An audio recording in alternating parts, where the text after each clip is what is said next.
If your ads are struggling and you're wondering why your CPMs are rising and ads are just not performing like they used to, then you need to listen to this. My name's Matt Potts, and we have built a successful company over 8 figures and also have a list of over 1 million people. So I spent over many millions of dollars on Facebook ads over my years. So I understand the pain that you're in because I've been noticing the changes. And if you go through Reddit right now, man, you can see many people are complaining about these same things. And I have my own personal perspective on it as to why you need to be changing your strategy entirely right now, because right now you need to make a shift that I think is so fundamental in the way that we are going to be selling our products and services into the future, all thanks to AI. Now, thanks to AI, people obviously have access to information that they never did before. Now, let's just use Meta as an example. If you use Advantage Plus shopping in your Meta strategy, then you'll see that basically there's an opportunity for Meta to go out and display your products or services to people that are at that time of buying, and they tell you that it's more effective, which it is. But here's the caveat. When you click on that ad, say, for example, you may have noticed this. You've gone and you've checked out some shoes or you've checked out some product or service. Then all of a sudden, you're being bombarded with all equivalent services and products in the same niche, in the same whatever. Like, it feels like they're chasing you around everywhere.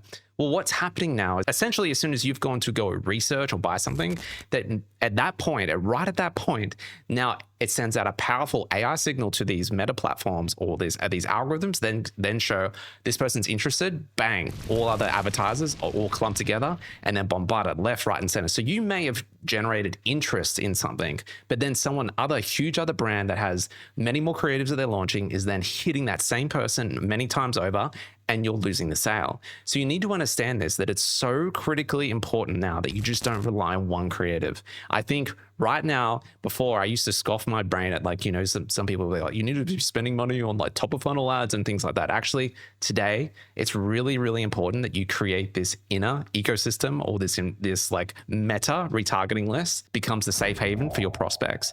Because if you just assume that, like some cute little like UGC ad for your e-commerce store or some like direct offer for some like sales coaching thing is going to work like it used to, it just won't, because the algorithm literally will then be showing that same type of ad to to so many other advertisers out there. So you need to be really aware of this in the sense that you are now competing in a very noisy landscape. And what is going to make them trust you over somebody else? Like right now, we're in this huge trust deficit. And I talk about this all the time in the sense that things have shifted and changed. Like trust me, 10 years ago, we could just launch up this any old landing page or software, and you could just like launch a funnel and basically people trusted you. Now that trust period has become far, far, far more demanding. People's buying cycles have increased. The amount of time that people need to spend with you and your content before they trust you is also at a higher expectation.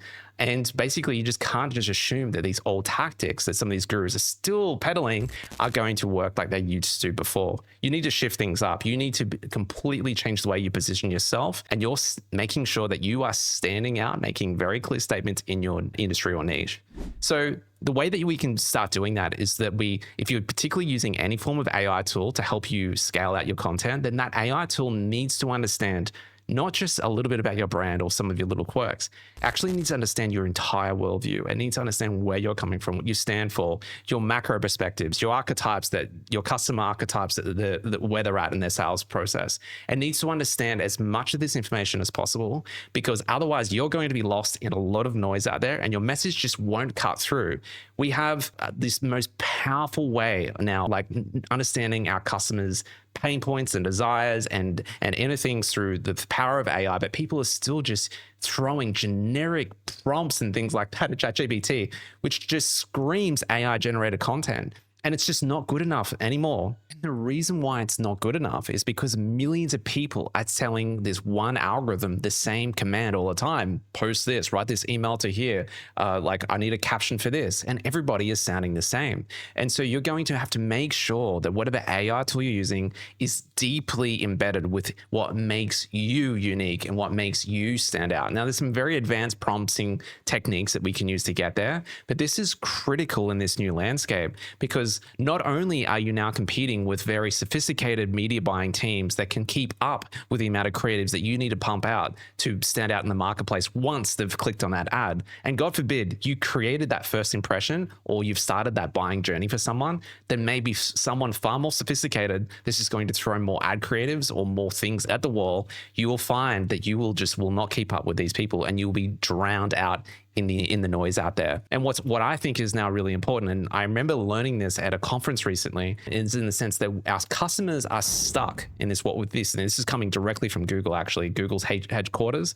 People are stuck in this thing called the messy middle. And that messy middle is where they're getting bombarded with all different types of advertisers, and the AI from Google or Meta side is trying to match your messaging and marketing with that potential buyer. But that buyer is getting a whole bunch of different signals, and they're getting a whole bunch of AI generated content, and they're getting a whole bunch of some good quality content. And who will they trust? Who will they like? Who will they really follow it, or they'll purchase from in the end? So what's really important there is that your brand or that your persona shines through super clearly, and that you've also provided them with some very highly relevant content that engages them at the right phase of their buying cycle. Now, this is beyond the scope of this video, but essentially there's different types of buying cycles. And if you're basically targeting someone that's with a message or market fit that's at a completely different phase of the buying cycle, or their brand skepticism is at an all-time high, and you're just asking the same direct offer all over and the same offer all over, and without targeting this type of persona at different phases of where they're at,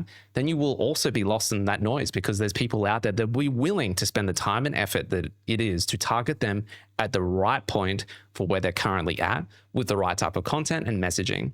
And the way that we've found that to be very easy, and probably the most cost-effective way to do that, is through email, actually. And email has been the most powerful thing that we have done for our business. As I said, we have over 1 million contacts on our email list. This has been opting into we haven't purchased that email list. This has been hard won, battle tested, and it is the bedrock now. If I didn't have that email list right now and I was just relying on Meta ads, I would be freaking out, because as I said, the landscape has changed, but we have built this relationship with these people over time that no one can trust us, because they know we're legit. We show up and we tell, we're not just sending them emails to just promote things. We're telling stories. We're creating connections and personal connections with them that other brands are not going to put the effort in. They're just going to send the same ad or the same asking for money. Here, buy this, buy this, buy this. And people are jack of it and they're switching off. So what I challenge you to do is to invest the time into the old school methods of email marketing, that wonderful platform that they give us that isn't dependent on algorithms, that we can use to segment and target people at the right phase of their own buying cycle, and not rely on some Advantage Plus shopping campaign or some PMax performance thing within Google. We actually have within our hands right now this ability to reach our prospects, not with some generic newsletter that goes out and it's just asking for it's just sending out coupons or asking people to buy all the time, but we're actually creating relationships. And it's through this that we see that this is how you now, in this new world, this is invaluable to have this as an asset. So if you haven't built that asset, I would just strongly encourage you to start doing that today. That we don't know where this is heading. CPMs, as in the cost per 1,000 impression on Facebook ads and on Google, have been climbing year on year out. So unfortunately, you're up against VC-backed startups that will just burn through cash and won't expect a return on investment for 1 or 2 years. Meanwhile, you're just using the same old direct response techniques, thinking, oh, it used to work 5 years ago. Why isn't it working now? The techniques that those sorts of things work on, unfortunately, is an age group that's getting older and older and older and older. The new age group that you need to be targeting those tactics will not work on them, and they're going to need something entirely different. So hopefully this has helped you trying to understand the landscape that we're fighting in right now. And hopefully this has given you something that you can at least start doing, which I believe is building email lists. We also have a lot of training on that and whatnot, so you can obviously reach out and see any links are in this video. But essentially, this is how we thrive during this more difficult transition. And I believe this is something that is an opportunity for you as well. And if you're wanting to learn more things about AI, please reach out, because there are so many layers than just going to ChatGPT and talking about it. We put hundreds of pages behind our context before we even ask it to do anything as to what makes us unique and all about our customers. And the AI is incredible at that point. But either way, I hope this has been helpful for you. Don't give up. If you're an advertiser in this space, there is some hope out there. And I believe if you just shift out your focus a little bit and try some different things, things can get a lot easier. So let me know in the comments if there's any questions, and I'd love to hear from you. And hopefully you found this video. And if you like this video, give it a like. If you don't, you know what to do. And we'll be talking to you very soon.